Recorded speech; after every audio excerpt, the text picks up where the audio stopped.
The China Report for Wednesday, April 17, 2013. China vows to boost domestic consumption.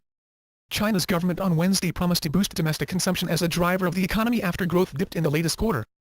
A cabinet statement also promised to guard against risks from rising local government debt, which is causing growing concern about China's finances. The statement promised changes in medical, pension and other policies but gave no details.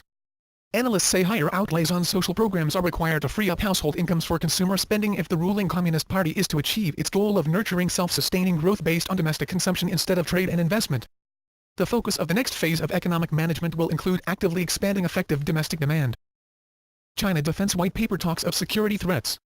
China faces multiple and complicated security threats and challenges, an official defense white paper issued Tuesday said.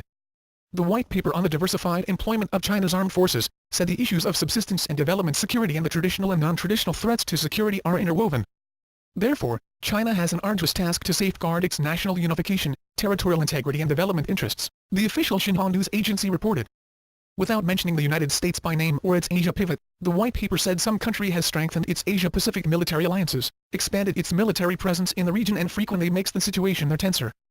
China's growing military strength and its aggressive territorial claims in the South China Sea and the East China Sea have raised international concerns. The country's official defense budget will be $119 billion this year, up more than 10% from last year's $106.4 billion.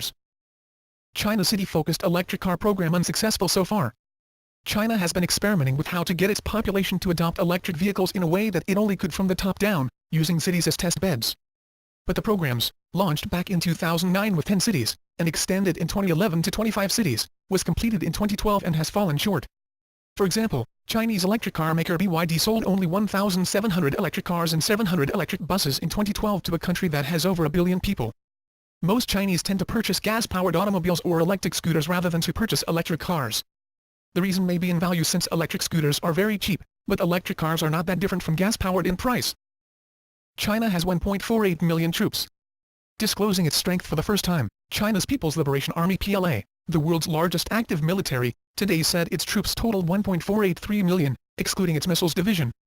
An annual white paper revealing the details of the 2.3 million-strong PLA's actual number of troops in the Army, Navy and Air Force, omitted the number of personnel in its Strategic Command Division, the 2nd Artillery Force, which handled its nuclear and ballistic missiles. Defense Ministry spokesman Yang Yijin, who released a white paper on diversified employment of China's armed forces at a media briefing, skirted the question about the PLA's strength, estimated to be about 2.3 million. Defense analysts who scrutinized the document told PTI here that 2.3 million is stated to be a realistic figure, as the paper did not include the numbers of PLA's 2nd Artillery, the main missile unit of the Chinese military that comprises of large personnel and mobile missile units. That's the China Report for today. Zaijian.